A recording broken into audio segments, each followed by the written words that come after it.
Paris ऑलिम्पिकचा बिगुल वाजलेला आहे आणि ह्या ऑलिम्पिकमध्ये वैशिष्ट्यपूर्ण भारतासाठी काय असेल म्हणजे ऑलिम्पिकच्या इतिहासात पहिल्यांदाच इंडिया हाऊसची निर्मिती करण्यात आली आहे आणि ह्या इंडिया हाऊसमध्ये क्रीडा आणि भारतीय संस्कृतीचा एक सुंदर असा मिलाफ आहे। एका बाजूला भारतीय संस्कृती दाखवली गेली आहे, आपले लाडके गणपती बाप्पा दाखवलेले गेले आहेत, भारतीय संस्कृतीचे वैशिष्ट्य दाखवले गेले आहेत आणि तितकंच वैशिष्ट्य म्हणजे दुसऱ्या बाजूला भारतीय क्रीडा परंपरा काय आहे, भारताने आतापर्यंत ऑलिम्पिकमध्ये किती मेडल जिंकलेले आहेत, भारताने जी आतापर्यंत ऑलिम्पिकमध्ये जी पदकाची जी गत ऑलिम्पिक पर्यंत त्या सगळ्या ऑलिम्पिक पदक विजेत्यांना एक मानवंदना इथं देण्यात आली आहे। सगळ्यात म्हणजे खाशा बाजूपासून हा सगळ्या परंपरा सुरू आहे आणि सगळ्यात म्हणजे माझ्या ज्या उजव्या बाजूला ह्या इंडिया हाऊसमध्ये आतापर्यंत जेवढे ऑलिम्पिक पदक विजेते आहेत ह्या सगळ्यांचा समावेश 114 खेळाडू आपले ह्या ऑलिम्पिकमध्ये खेळतात आहे। ह्या सगळ्यांचा एक ऑलिम्पिक वॉल तयार करण्यात आलेली आहे आणि सगळ्यात महत्त्वाचं म्हणजे एका बाजूला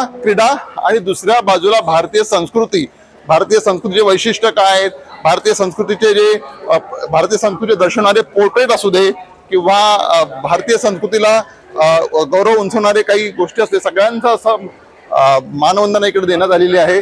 सगळ्यात महत्त्वाचं म्हणजे क्रीडा आणि संस्कृतीचा असा सुंदर असं मिलाप असणारं हे ठिकाण आहे आणि सगळ्यात महत्त्वाचं इंडिया हाऊसमध्ये भारतीय खेळाडूंनी पदक जिंकल्यानंतर त्यांची मुलाखती पण घेतल्या जाणार आहे, सांस्कृतिक कार्यक्रमाची रेलचेल असणार आहे। त्यामुळे खेळाच्या माध्यमातून जगाला जोडणारं हे इंडिया हाऊस पहिल्यांदाच निर्मिती करण्यात आली आहे आणि ह्या इंडिया हाऊसमध्ये निश्चितच भारतीय खेळाडूंना पदकाची प्रेरणा मिळेल। भारताला जल्लोष साजरा करण्यासाठी एक हक्काचं ठिकाण कोणतं असेल ते म्हणजे इंडिया हाऊस। टीव्ही मराठीसाठी संजय दुधाने, पॅरिस ऑलिम्पिक।